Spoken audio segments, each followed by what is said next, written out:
This is Visions Under Construction, a chance for our guests to share their visions and tell us what they're working on.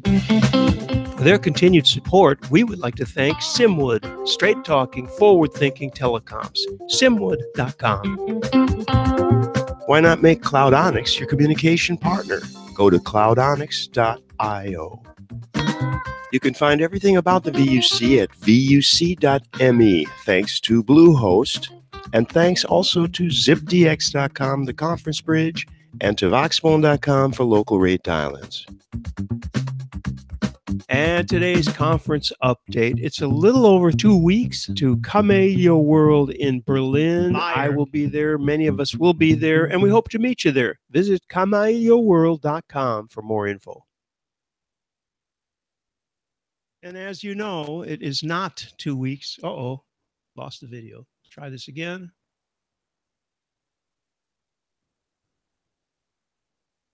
Okay, there's always something, folks, right? Never get it perfectly right. This is a great time to introduce our guests, our first guests in a very long and dense VUC. And I'm talking about the folks from Zoiper, and that would be Mira. Hello, Mira. Hi, good to be here. Thank you for having us. Thank you for joining us. And of course, the other man known as Zoa, who's muted. Yep, looks like I was muted. Okay, sorry. Good evening. Good evening to you. It's evening here. Michael Graves, though, is in the middle of the day. In fact, it's not even noon over there. And of course, James Bodie is in his, what do you call that place? The dungeon. And cave in the my bat cave, that's what it is, yeah, in UK. Good Chalk evening. Valley.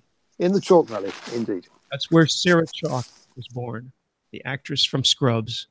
And Mr. Andy Smith, who is actually with us. He got back from his vaping session.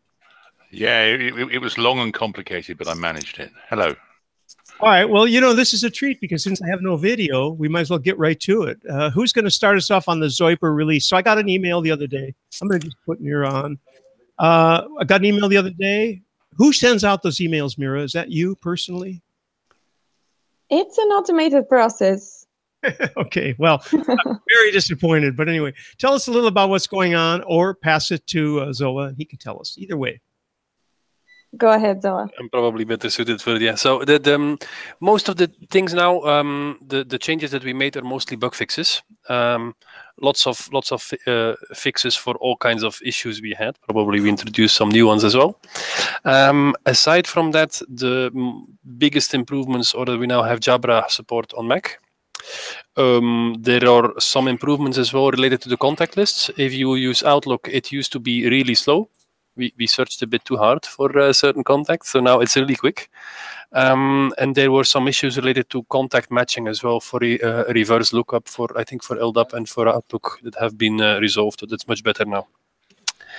And one more item, I think if you use Zoiper together with FreeSwitch and you use SRTP with some freaky settings, not the default ones, then the FreeSwitch team and the Zoiper team interpreted the different RFC, and we had different naming as a result. So there is, again, two RFCs that contradict each other. So now FreeSwitch is handling both options, and so do we. So that you can actually have encrypted calls with bigger ciphers. Yeah, well, this kind of explains why lots of people have had difficulty with encrypted calling. Because sometimes it works and sometimes it doesn't. Yeah, if you use if you use FreeSwitch with the higher settings, I don't know exactly which ones they were. Maybe I can check. The SRTP for 192 and 256 is changed to be more compatible with FreeSwitch, and they did the same on their end to be more compatible with us. So everything should work again. Great. I think it's a result from some dyslexic RFC writers. Did I hear somebody mention X a few minutes ago? X. AIX, as in... Yes. Is that still a thing? I had no idea. Yes, that's still a thing, it seems. The last time I used it was in Astracon Madrid. So that'll tell you. James knows what year that was, I think. 1903, wasn't it? No, that was 1903. I was celebrating my 20th birthday. I So was there as well that time. Were you there in Madrid too? I think Yes, he I was. was there. Yeah, yeah. Do you remember the champagne for breakfast? It was just incredible. No, I was not one of those people. And I was not in the VIP crowd. If you remember Madrid, Astracon Madrid, you weren't there. They said I definitely was there in the first Madrid one. that's why you don't remember it, because I was there, and That could be. it was organised by Ulla Johansson, wasn't it? I think all of them back then were also Yeah. with Ulla, yeah. correct. So let's see. Mira's not going to Kamailio World, but Zoa is going. So Zoa, are you presenting? No, I'm not presenting this time. Now I'll just lay back and enjoy some other people speaking. That expression, because you're in chairs. You're not going to be laying back. Let's take a quick look here at, well, let's continue and make sure that we've covered all of release 5 and so on Zoiper. And I'm looking for, we have Diana in IRC who says she's a big fan of Zoiper. Perfect. Oh, that's very nice to hear. Maybe we'll drag her in here. Yeah, a bit of a Romanian fan club thing, isn't it? It's been a whole week since we've had Diana on the VUC, so maybe we can Yeah, we miss her so much. coax her. Well, I've been thinking about that all week. She's really a sweet person. Oh, by the way, speaking of, this is not going well in my head. I was going to say that Michael Idema, speaking is Rage Networks. And Michael's going to be there. You know him, Michael. James, don't you? Yes, I do. In fact, last time we met at Mobile World Congress, we had a huge argument, and then I think I won it. So I'm looking forward to starting that one off again. So Zoa's just going to be hanging out. Let's make sure that we've got everything from the release 5. And I would like to. I have a general question for you guys, which is, Yes, go ahead. what goes on between, because we're kind of moving more to the personal level of this thing on VUC. And the question that comes to my mind is what happens between these releases. And I remember, I'll never forget something that Mark Spencer said. Seems like 100 years ago now on one of these podcasts. The very early days, and he said, the bug tracker is never on vacation. Mm-hmm. I love that because it's exactly true of every serious project I've ever encountered, right? Tell us a little bit about what happened. So as of now, I got the email, a couple of people are people are downloading this release, and now what's going to happen? You're going to start looking at new bugs, right? Yeah, exactly. So not just new bugs. There's some bugs that are not fixed as well. There's feature requests that are not handled yet in this version. So after every release, we have to reprioritize what to do. So obviously there will be some new bugs out there that might cause problems in certain scenarios only. Then we have to first make sure that those people are helped. And then we have to, once those things are done, we have to check the priorities for new features, for other bug fixes.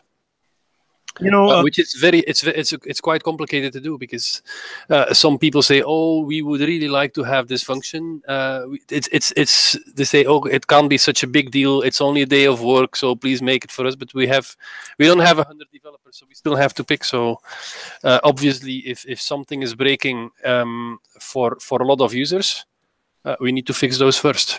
It has higher priority than some new feature somewhere. Right, totally understandable.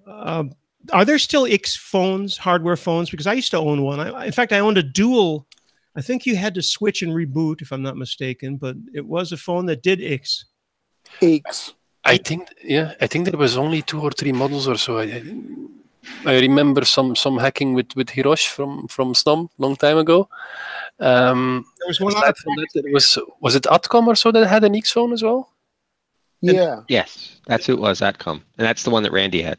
And then, then there was the, I think you're right about that, Michael. And then there was the IXI, which is at Madrid Astracon. Mm-hmm. I actually had a phone that I connected to the IXI and talked to my office. And as it happens, and this was really weird for that period. You remember the Auditorium Hotel? I think that was the name of it, right? Where that event took place, or at least that's where we were all. It was. Yeah, I think your memory is scaring me. Internet for some reason. Remember? I still have a bit of memorabilia with that written on somewhere. Took a towel, did you? Or an ashtray? Well, something, yeah. No, it's probably one of those bathrobes he keeps stealing. All right, let's move on to the human element again. Mira, I've known you for a couple of years. We all have, but when did you actually start working with Zoiper? 13 years ago. In 2005. She was 7 then. Yeah, I was going to say, wow. In 2005. And actually, I met James Bodie right, on Astricon. You went to Astricon with some of your girlfriends, and you put on well, we call them colleagues, but if you want to call them girlfriends, a spoof VoIP company called Attractel, and you were all dressed up in these little mini skirts, and you were chasing the geeks up and down around the place, and it was very, very, very funny. It was crazy. Or it didn't happen. I wasn't there actually, that one. No, you were there. You were there for a day, and you had to leave immediately. And I had to stay some extra days. Yeah, I came just to introduce them, and I flew back and went straight to be the best man on the wedding. That's not a good thing to do after a 20-hour flight with a huge hangover. It's not. Or jet lag. It's not the best thing to do directly to a wedding. I remember that because do you remember we went off to a restaurant somewhere, and you ended up sitting on my lap in a minibus. Zoa? No, it was Mira. Okay. And that other Belgian buddy of yours as well. Davey. Davey was there. Yeah, total lunatic, wasn't he? No. So I had Mira on one knee. And actually, it's his birthday tomorrow. Davey on the other knee. It was crazy. Fun times. Yeah, I will never forget that. It's left an indelible mark in my brain. Are most of the people who are working on the project located in? Are they all over the world, or are they in? Yeah, Sofia. Most of the people are working from the office. There's a few people working from home all over the country. True, and what's very curious is that the main developers of the Zoiper project are still working in the company, so they're still our colleagues, which is good to mention. I think it's a good management success, at least. You're looking after them well, Mira. We both are. Yeah. Well, that's not what I heard. I heard that Zoa's Mr. Nasty and you're Miss Nice. Yeah, Zoa's the Steve Jobs. Yeah. He whips them. Zoa could be a little bit disorganized, but this is where I keep him. She's quite friendly to me now. Okay, well, we're disappointed that you can't make it to Berlin, Mira, because obviously that's where it's all happening. But we're happy to have you here today. Well, she will be coming to the ComCon in June, I think. So, brilliant! Are you going to be there as well? Oh yeah, I'm going to be there. Well, Randy, you're not, are you? No, I can't make it, unfortunately. But it's shaping up to be something looking good. Yeah. So much the better. Yeah, it's nice to have more European. By the way, yes, nice to have more European destinations. Mira, specifically, you participated in one of our panels a year or two. It wasn't last year; it was the year before, I think. And that's one of the reasons that I wish you were going to be there, because we're trying to get more people who are not just developers. I mean, you know, the average crowd that we have on the panel are people who know a little too much about that side of the world. Not that you don't, but that, you know, looking for expectations. We're going to be talking, we'll give a preview shortly about what that whole panel is going to be like. And maybe Zoa, since you're not presenting, maybe you'll join us too. That'd be great. Yeah, but sure. Not too much. So yeah, that's fine. I could join. Okay. What else on the Zoiper news? What else is happening? There have been a lot of new releases for Android, and there is push support in the latest beta for Android. We're still tweaking a bit, but soon should go into the stable version. There is a new version coming for iOS. There was a release last week, but soon there will be a completely rewritten one. I think a couple more months. And I think in maybe less than a month, there should be a new SDK that is exactly the same on all the operating systems, and it's all native code, so it will be much easier to use than the ones we have currently. The products are maturing So they have reached their mature stage already. I did have Zoiper installed on my phone. Again, I don't use SIP clients that much, but I always like to test them. And I've got several. And I installed the last release. So next time something comes out, I'll probably install it and test it. Okay. I have all the main, well-known ones. But yeah, Zoiper's terrific. And I'm with Diana, big fan. Thank you. What happened to James? James is Mr. Keep Everything Going. Yeah, sorry, all kinds of things going on, and today, for some bizarre reason, I'm having to do this on my iPad Pro, and when I flick to another screen, it freezes the video. So that's why I keep on disappearing. You're disappearing nightly. Allegedly. Okay, well, we're going to move on then if there's nothing further, but you guys are welcome to stay. In fact, I'd love to hear your opinions on any of these things and compare it with your region, because this is a regional thing. The next thing, brief discussion of the merger of proposed merger, T-Mobile and Sprint in the United States. Presumably, you guys have also, everyone here has traveled to the United States, and Michael Graves actually lives there. Get everybody's opinion on this. The two sides are, yeah, this is great for consumers, and this sucks for consumers. So I'm more or less this sucks for consumers. I have had T-Mobile accounts, and I just don't think it's good that they're going to make a larger, become one of the big three, and then there will only be three. This is related. My thoughts are also related to the Department of Justice investigation of collusion of AT&T and Verizon. So the day it'll be AT&T, Verizon, and the big new T-Mobile, you're going to be in trouble. Who wants to go? James, I know you want to. Yeah, I'm dying to go. I mean, what this means is that there'll be less competition and prices will be higher. A very similar sort of thing happened here in UK with the merger of T-Mobile UK and Orange to form EE. And then the new EE was bought by BT, so it goes from bad to worse. And the end result is that prices have gone up. And you have one less competitor that you can go to. The thing about T-Mobile and Sprint is that because they were operators 3 and 4, they were the two operators that were willing to compete with each other and introduce offers that were really quite innovative, in particular T-Mobile and Sprint. Well, I suppose because they were reasonably desperate.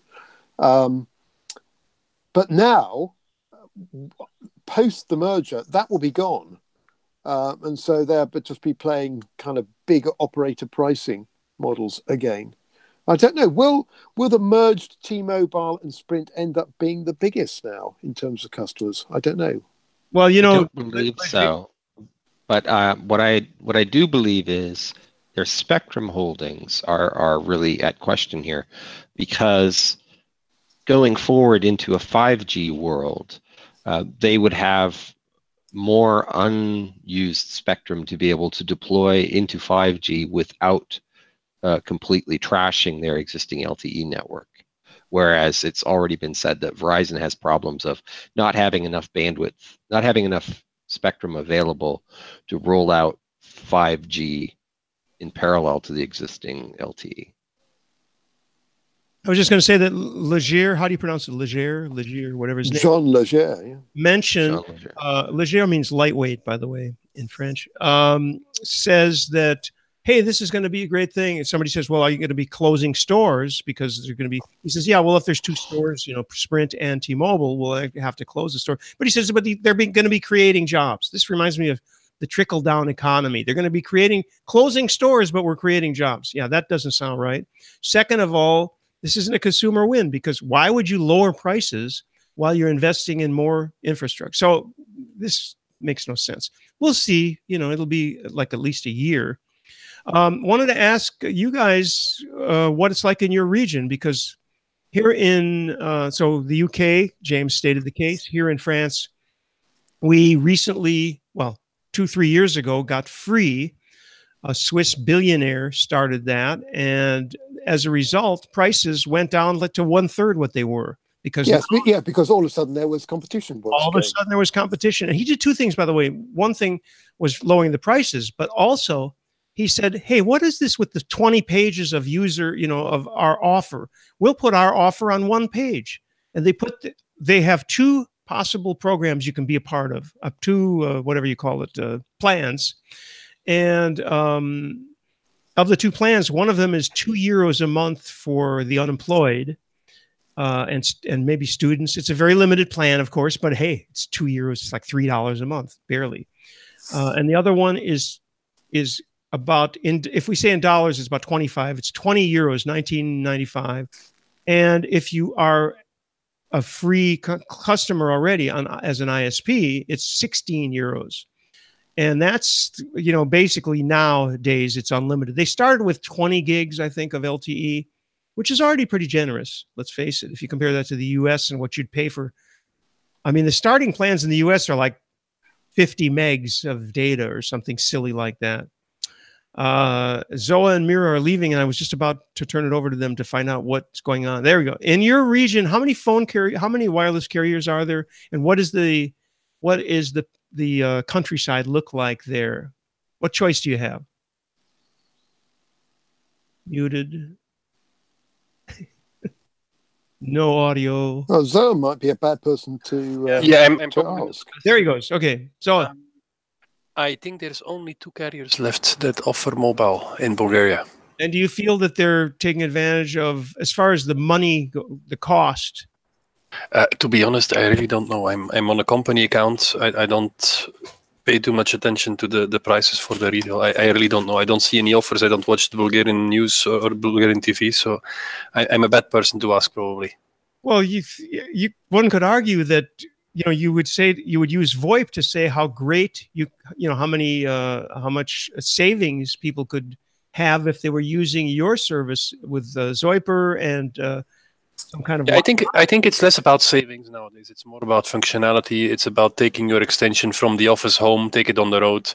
I think at least in other parts of the world it's different, but in Europe, the savings part, I don't think people are really concerned about it anymore. I think it's more about quality than it is about price. Yeah, you have unlimited offers for the country at least. Most people only call within the country, so I think it's almost unlimited everywhere, I think.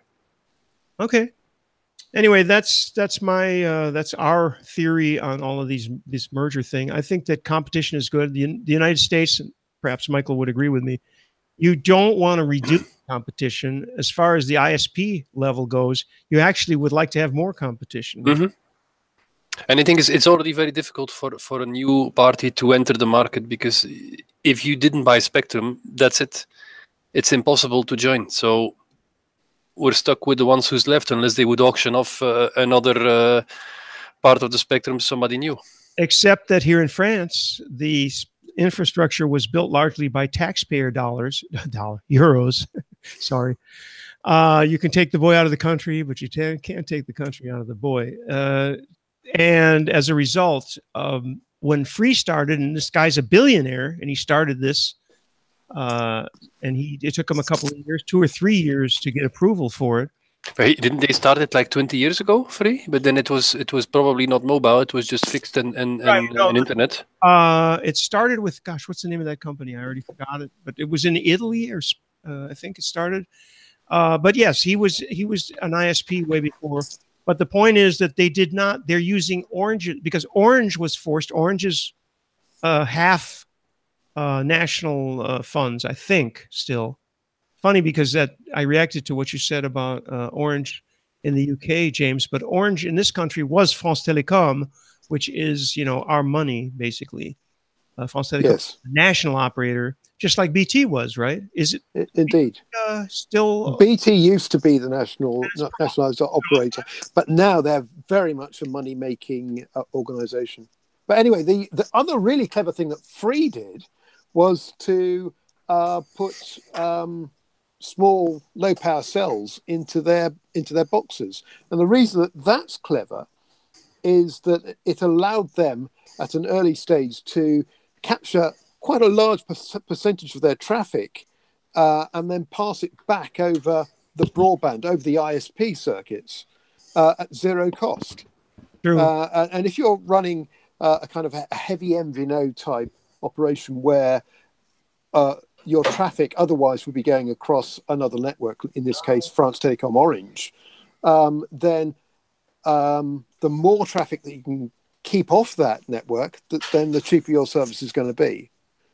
And now, I believe they're using Wi-Fi calling as well. So when you're within your Wi-Fi or any Wi-Fi zone, the calls, voice calls and messaging goes voice over Wi-Fi. That's right, isn't it, Randy? Well, maybe. I don't know. I don't know about. It depends which handset you've got. Well, it depends on which handset you got. It also depends on who your operator is. And I'm not sure that Free is doing Wi-Fi calling. I'm not 100% sure because I left them. My wife is.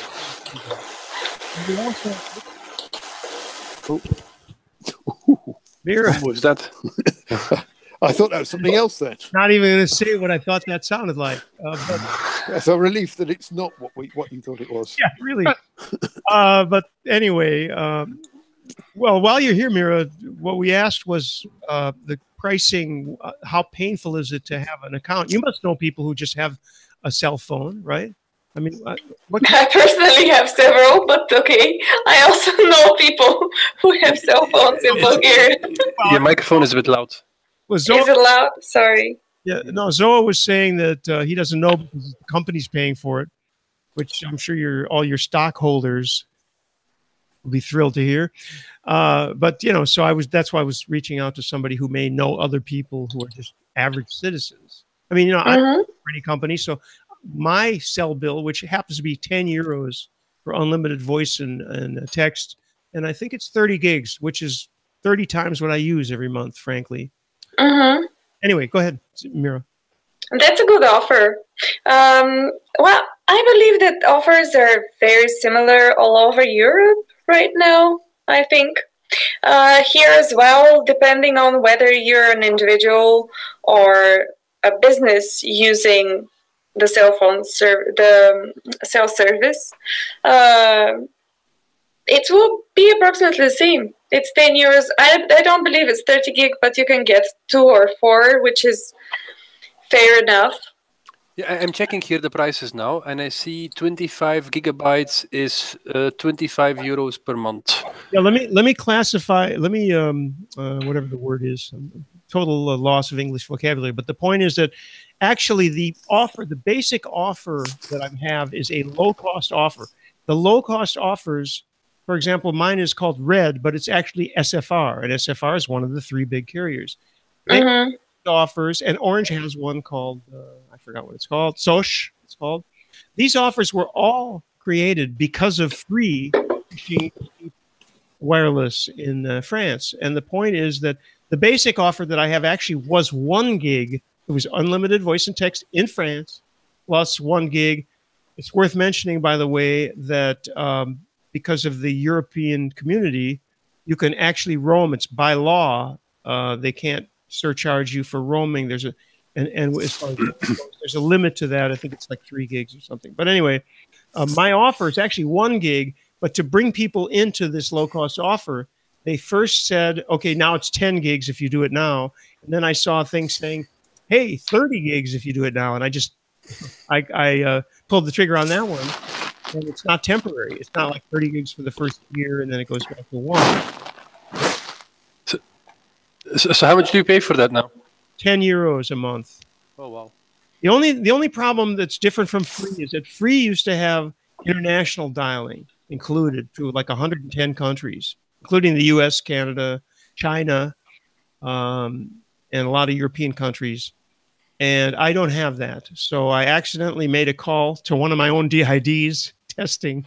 And, you know, suddenly there was like, I don't know, 90 cents for a 5-second call. But the point is, as long as you know that and you don't do it, you're good. In the States, though, you know, when I go there, it's almost impossible to get anything decent that will allow me to talk to my wife on the phone or call local numbers or have just a minimum of data. Once you're using maps, you need a couple of gigs. Maybe quickly then, yeah. Yeah, you know, that's especially if you accidentally leave on the satellite view when you're driving. I don't do that. But okay, Randy, I think the one to get for you is actually a Google Fi SIM. If you're going to be in the States and you're going to be able to have it mailed to you, because you've got a US bank account, US. But I don't have a phone that'll do that. That's the problem. Well, it's a SIM card. You put the SIM card into a normal phone. That's the whole only point. works for certain phones. No, Google Fi requires certain phones. Yeah, it's Pixel and one other. Well, yeah, if you had There's a a Motorola phone, then you wouldn't even require a SIM card, would you? I was actually willing to buy a Motorola, an M4, I think it's called, right? Or M4 Plus. No, E4 Plus, right? Well, why don't you go whole hog and go for a Pixel 2? I'm not a person yeah. who spends $500. Pixel 2 has the eSIM. You can buy a Pixel right now for $205. Which Pixel? That's the first generation Pixel. Yeah, they're. Where do you get that? They don't sell them online anymore, do they? I'll find you a link. No, they don't sell them online. They're through third parties, but they're commonly available. I can send you a link if you want one of those. It's still a decent phone. Well, it would be more. I mean, we're only going to be there 10 days anyway, 11. But if there's a $200 is already $200, for a couple of days. But can you ship it to Europe? You're in France, right? It's quite sort of difficult to ship to Europe. It can be done. Actually, I can have it reshipped, but Yeah, but then you have to probably deal with the customs and. There is that. Yeah. No, the thing to do is actually to have me ship it to you. Have me drop ship it to where you need it when. There's that too. When you need it. Yeah, but you know what? We'll be there such a short time.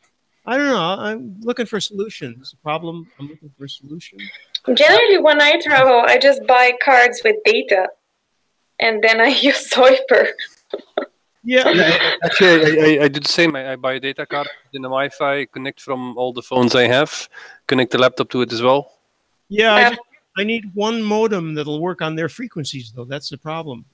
I just take a MiFi, which is like a small cell phone with an enormous battery pack. Yeah, but the MiFi has to also work on their frequency. Where am I going to get that? Yeah.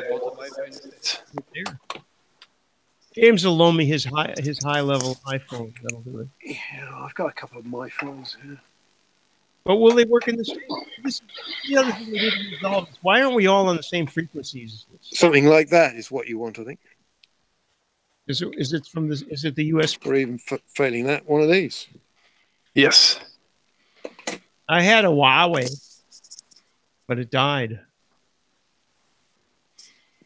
Everybody remembers those, right? Oh, yeah, so quiet suddenly. Everybody's mourning. Everybody knows.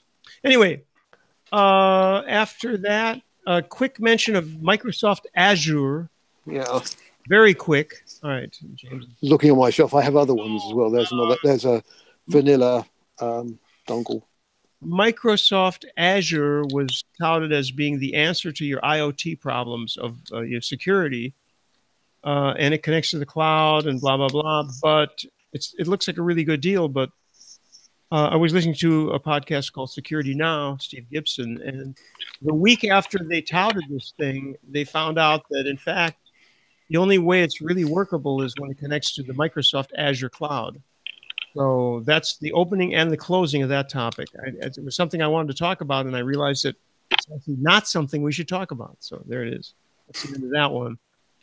You do want to talk about Kamailio World, though, James. Yes, we do want to talk about Kamailio World. Award, by the way, this is something people could look forward to. You have it underhand? And something that I have to show people, I have a number of these sitting here. I don't know whether you can actually see that. Don't drop it. Don't drop it. Don't drop it. So it is very heavy. Lead crystal, 3D engraved. It is a dangerous demo trophy. And this particular one is for the riskiest demo. But well worth having. And there are 4 of these to be won at Kamailio World. And Mira knows all about this because... I won one. Yeah, the year before last, wasn't it? You won one. In 2005. We won the Dangerous Demo thanks to Alex Kinch. Well, you won one of the Dangerous Demo prizes. I think you won the audience vote, didn't you? I think so. And the audience was Alex. Yeah, that's one of the great things about dangerous demos is that sometimes the voting system can be hacked. Well, it wasn't just Alex on that particular occasion, Mira. There was also a couple of gentlemen from some company called Nexmo who might have been getting involved in that. Well, what can I say? I'm likable, so I deserved it. Yeah, you're right. I remember a certain Polish gentleman, wasn't it? I remember. Yeah, who thinks that you're really nice, Mira. And that was probably worth a couple of hundred votes straight away. Anyway, it takes some guts to go and present, and I'm happy, James, that you're motivating people to do it. It's really funny because very few people turn up at Kamailio World thinking that they're going to do a dangerous demo, but they get convinced. They get marched into a dark corner and forced to do it against their will. And then when they've done it, they go, "Oh, that was really good. Thank you for that." But and there's also the crash and burn prize. So there's always a prize. I think that one's my favourite because it takes away a lot of the pain of failure. So you can go in there and you can win something. Yeah, you can completely muck it up and still win. Probably the most memorable one ever was Mr. Phil Zimmerman. You know, Phil Zimmerman of PGP and ZRTP fame. Allegedly the 12th most influential person in the history of computers, according to Mr. Phil Zimmerman. Anyway, he did a really interesting dangerous demo where he completely crashed and burned. Nothing worked, and he had his phone upside down, holding it to the camera, and it just wasn't working. And we videoed the entire thing, and he was really upset until he realised he had a trophy, and he was going, "Oh look, I've won! And look, on the subject of winning, it's Daniel has just popped up. Daniel's with us, and he has limited time. So, Daniel, I want to unmute and tell us some of the news from Kamailio World. We're going to be seeing you. By the way, I announced at the beginning, I don't know if anybody noticed that I announced it's going to be just a little more than a couple of weeks. Actually, it's a little more than 10 days. So, go ahead, Daniel. Hi, everyone. How's it going? All good? Yeah, we're very much looking forward to coming to Berlin. I'm looking forward to welcome everyone here again. Yeah, so, one of the best things about Kamailio World is that everybody who comes self-selects themselves. And so everybody at Kamailio World really knows what they're talking about. It's really, apart from me, I suppose. No, I just make it up as we go along. Yeah. But it's a great bunch of guys, very, very knowledgeable. Guys, I'm really looking, guys. Yeah, male guys and female guys. Okay. All right, Daniel, I've got the schedule here. Schedule here. Let's look at some highlights real quick if we can.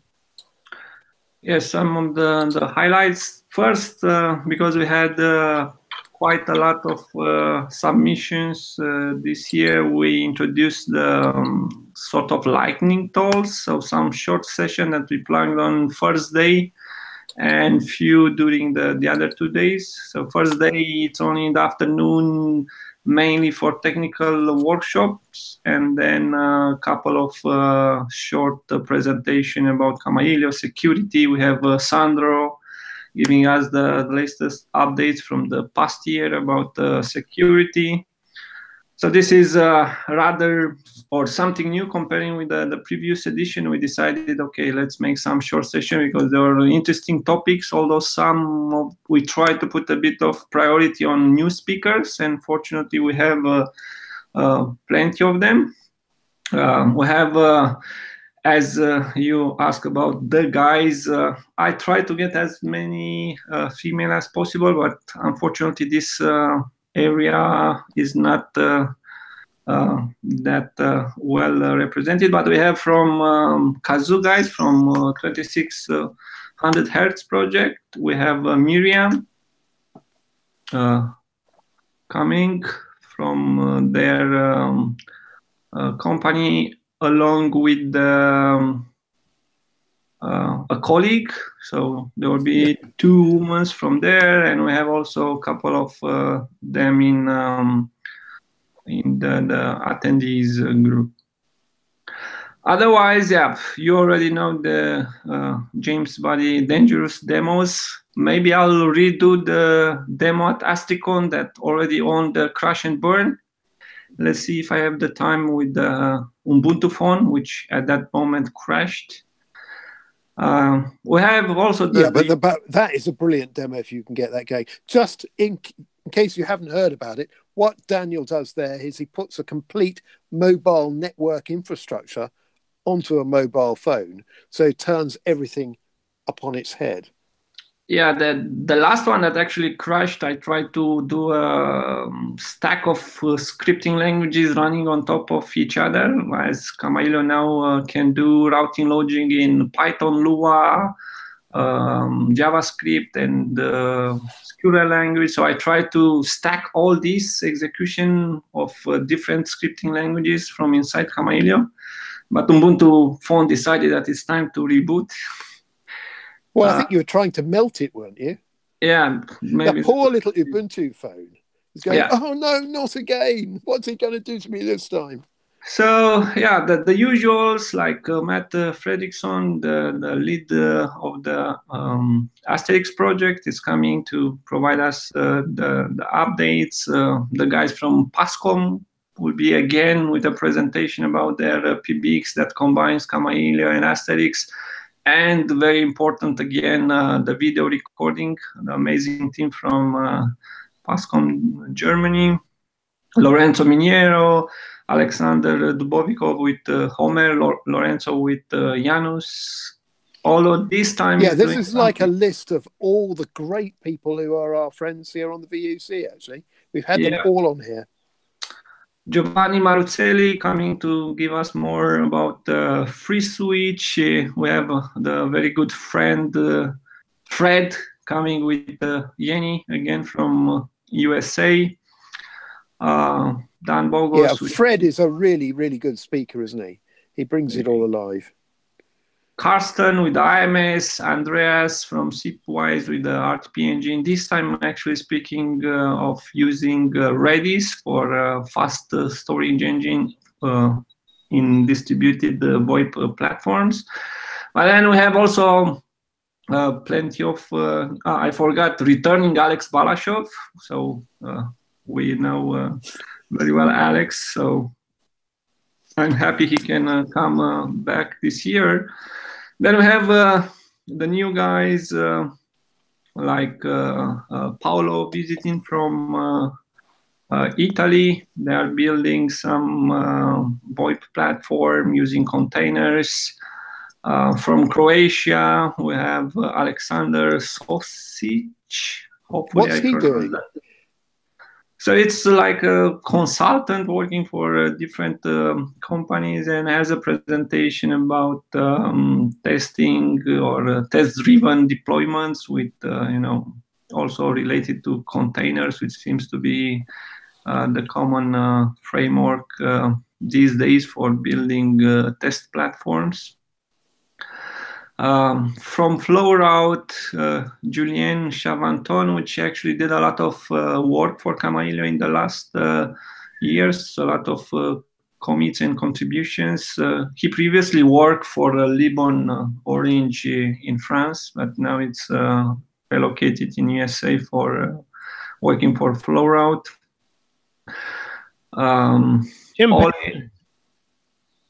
Sorry? I see Tim Panton is going to be with us. Yeah, Tim, it's also there. It'll be great to see Tim because we haven't seen him for a little while. He's been so busy working on his pipe dream, hasn't he? One of the talks I'm looking forward actually would be from Michael Yedema on telecom and blockchain, and I see Zoa here. We need to discuss because Zoa should come as well, at least. He's coming, but he says he's not presenting. He's also muted. He's muted again. Yeah. They are shy guys. Yeah, I will be there for sure. They'll be socializing. That's important. And we have some things to discuss there, probably. Yeah, we the blockchain concept. Deals will be made. Deals will be made. Actually, I found it really interesting that I've known Michael for many years. We met at AmuCon, and James, I can't remember if you were there or not. I ask you this every time, but the point is that I see that Michael's talking about blockchain, and I think that's the only mention of blockchain in all of this. So that's interesting. Yes, that's somehow with telecom, it's a slow start. With blockchain is not that much high because blockchain is a bit slow on computing a new block, which doesn't suit for at least our kind of use for Kamailio, which should be fast and reliable. Maybe for interconnect agreements and all this transfer of money from one company to the other, yes, but like authorizing the calls might be something too slow. I haven't really spent that much time on blockchain. I've been to a couple of workshops or meetups. There's some interesting projects. For example, Enumer is an interesting one, which is like well, it's a more modern version of Enum that's running on a blockchain, and it's locally cached. Say the name again. Enumer. No. Enumer. Enumer. Yeah, so it's just like Enum from before. I don't know how you pronounce it. Enum, I think. Yeah. Just put ER at the end, and it's running on the Emercoin network. Yeah, the problem, I mean, if we look back at Enum, which was really simple technology, is not that the technology itself was a failure. It's the adoption was an issue. Yeah. So coming with an alternative could be something that people will use, but I will not really bet on that. Yeah, in this case, it's like authentication with an SMS, so to verify that this is your number, and then you publish your number and the corresponding SIP URI on the blockchain. So it's not done on a carrier level like it was done with Enum, which is where everything failed last time, I think. Because there was no incentive for a carrier to actually support it. Yeah, that was the issue. I mean, verifying your number, doing SMS-based checking and so on is there for ages. Mm-hmm. And you've done it in many ways so far. The problem is convince the big guys to use it, and that means they lose control of the numbers and routing calls through them, and it's something that... Yeah, so it's done on an individual level more than a carrier level now with this Enumer. Yeah, this is something quite interesting and worth looking at it. It's just probably not going to happen like tomorrow. It's going to take time to get the critical mass and move on. For sure. Yeah, and I have to say that there are a number of other options out there. I know of at least half a dozen outfits that are working on carrier blockchain solutions, particularly in mobile. Problem is that blockchain has become like cloud. But it's just that they haven't actually kind of butted up against the Kamailio world yet. And I think probably one of the best solutions would be a composite mechanism where you use Kamailio to do the bits that Kamailio is really good at, like the high-speed authentication and routing. And then you use the blockchain for the bits that come at the back end, which is the rating and billing piece. So you're not using the blockchain for the authentication. Yeah, so maybe we wouldn't be ready for the Kamailio world, but maybe by ComCon there might be some announcement coming from certain people. Well, that sounds like an invitation to have a late night drinking session, doesn't it? Sounds like we need to discuss on it. As I said, I kept an eye on it, but from customer point of view, there was no big demand on shifting towards this kind of technology for backend so far. This year proved to be very busy. I know there was a sequence of events, so I didn't have much spare time to play with what I would like to do. It was more on what I have to do. I did some trip to South Asia and other events, yes. And that took me from the spare time. Back to Kamailio also expect the same kind of audience, the same kind of number. So we expect to be again like full room, which is around 160% because it's the same location, and we are close to that number 1 week before. So I expect to get, based also on the history, we can't get more in than this amount, and also changing the structure. Maybe in the future we'll have to discuss also with the people that participate and get some feedback. If it's already the 6th edition, it's a bit amazing to see that, you know, so fast the time has passed, and maybe try, I don't know, location or another structure to see if people prefer something else.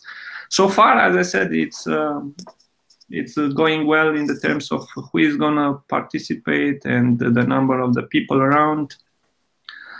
For dangerous demos, I put a bit more time this year, plugging it together with. Probably will anyhow go over only it. Because we always go over time, and people then complain because. And even now, I expect it's gonna go over the time, but trying to squeeze as much as possible in. As I said, we put these lightning talks.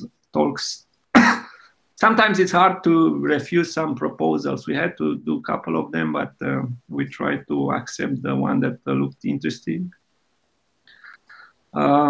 New also will be someone talking about Fusion PBX, which is a free switch. Mac Hendricks from USA. Yeah, who's coming to do that? It's Mac Hendricks. So I'm not that good at names. Let me check here. It's about scalability with Mark Crane. No, it's Mac Hendricks. All right, okay. Another, at least from my point of view, interesting also from a new speaker this year will be from NetAxis, Bart Coelmont, because apparently they did some user interface. I expect is like web user interface to build the logic of Kamailio SIB routing, so making it friendly for, let's say, not so techie people. So that would be something that I'm actually looking forward to see it, because we have like a scripting language and people understanding our configuration file sometimes find it a difficult time. And they say they have it also with some testing framework behind, so you can test the new logic before pushing it in production, so you can simulate some call patterns and so on. Wolfgang from Frequentis is coming. He was also last year speaking about next generation emergency services. And he won a dangerous demo, didn't he? I guess so, yeah. Yes, he did, because he gave a demonstration of an emergency calling system from a deaf person. Yeah. And to make himself deaf and blind as well, he stuck Kamailio stickers on his mouth and eyes. Yeah, right. You remember that one? It was very funny. You are younger than me. You remember better. It's only because I looked at the video the other day, just to remember. Okay. Stefan Sawyer, which is typically coming with a presentation about the SIP Express media server, a very small media server, originally started by Fraunhofer Focus. This time has a lightning talk about web phone project and how to use open source technology in helping remote sites or poor communities on getting cellular networks. This is also something interesting. I saw sort of a preview at FOSDEM. They have some deployments out there in Mexico, in Nicaragua, so using WebRTC and some other SIP-related technologies, Kamailio and RTP engine at the core. So this, I think it's also very interesting to see what are the components that one can use for building own infrastructure, or at least on these communities that cannot afford to spend too much money on infrastructure. The guys from Focus, they will come again presenting whatever they do in research with 5G, and I saw they already start looking at 6G in terms of perspective and research. Probably will be Marius Koric, and let's see if Professor Magenas can do it, because recently he wrote me that another project popped up and he may have to travel that day. I think we have quite a lot of sessions. I'm happy that we have a good balance between, you know, Kamailio knowledge, because most of the people attending there are from our community and we target for that, but it's also a lot of related projects and technologies. Of course, Tim Panton, as you mentioned, he's coming again, something related to web and RTC, audio. It's, I think, just before the Randy's session. Right. And I wanted to mention that you heard, if you started the video, which you didn't come in, Daniel, for this, but for those of you who started, if you're still here after watching the intro and everybody was flinching at this sound, we're going to start the VUC panel at Kamailio World with this.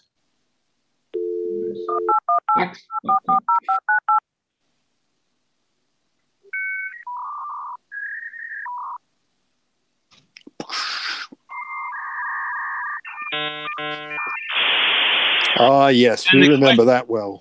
And the question is, really, the question I'm going to ask people is, first of all, in the room, we have all kinds of people, but many of them are younger.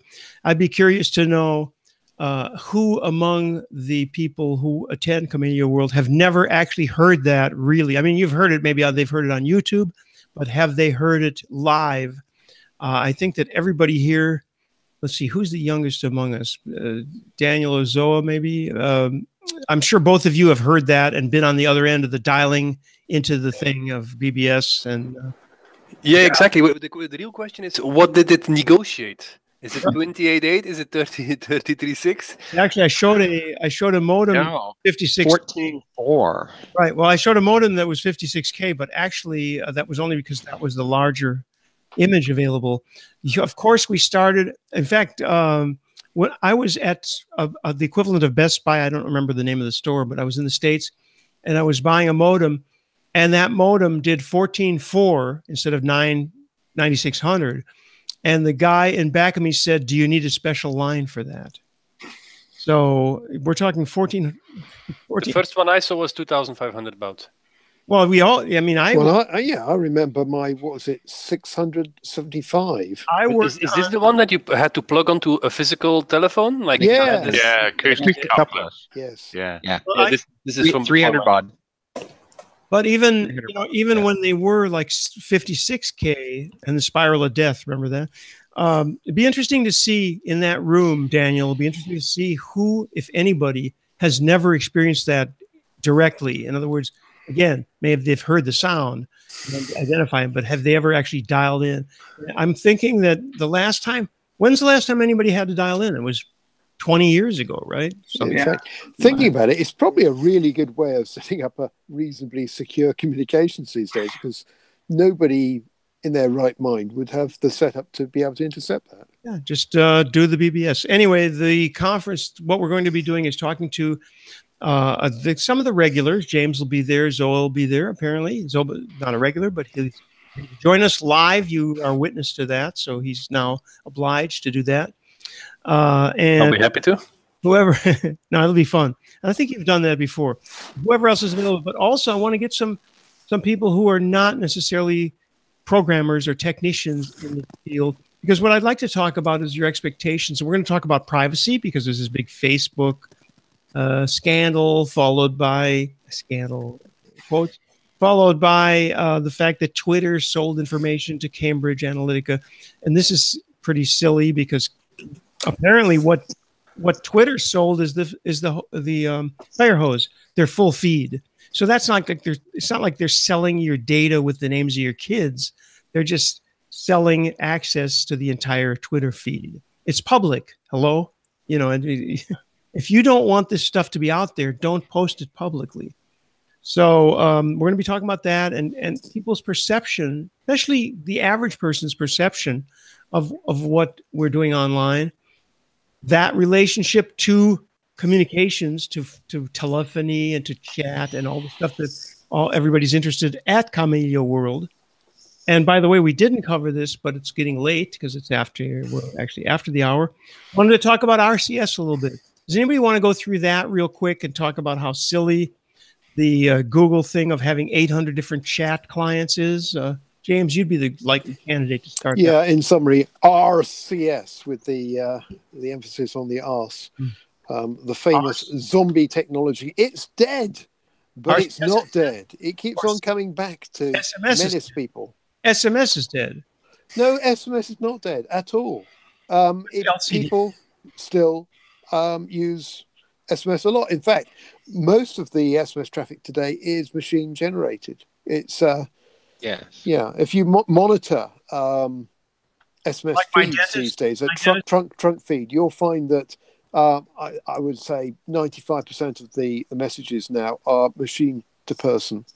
You mean like the reminder that I have a dental appointment the next day? Exactly that sort of thing, or even two-factor authentication. An awful lot of that. That's such a silly use of SMS, don't you think?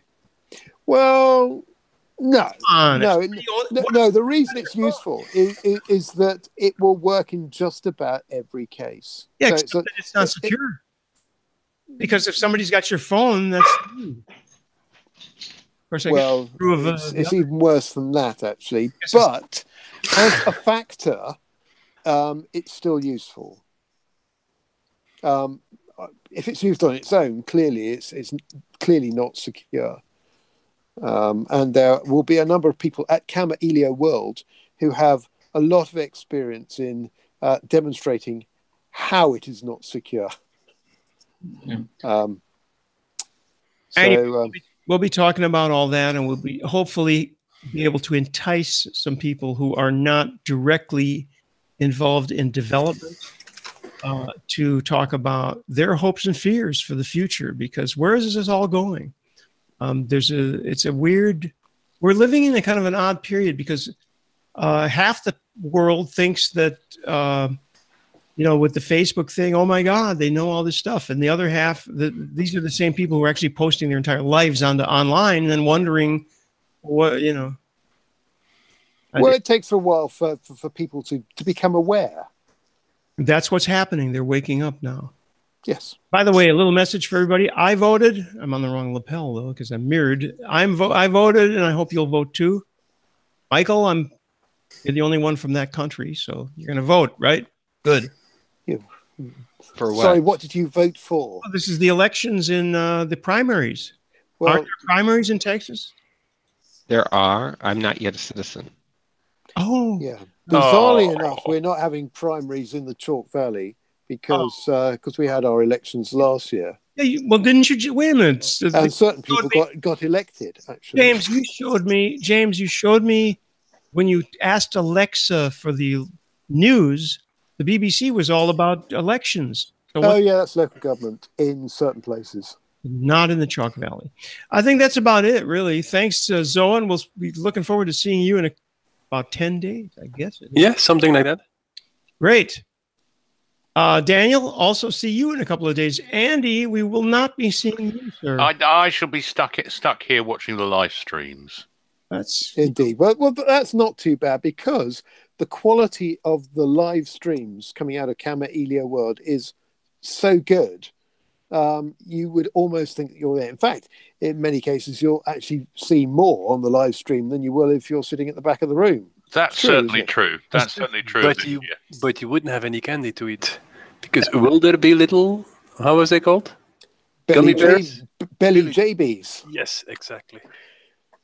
Yeah, well, it's another extra little bit of danger. Thank you for reminding me. Yeah, you got to go get those. Yeah, that's more stuff I've got to take in my luggage. All right, we're running over. The satellite bill is going to be horrendous. Thank you, everybody, for joining us and for taking part in all of this, and we will see you very soon. See you soon. See you in a week. Bye, everybody. Yeah, looking forward to it.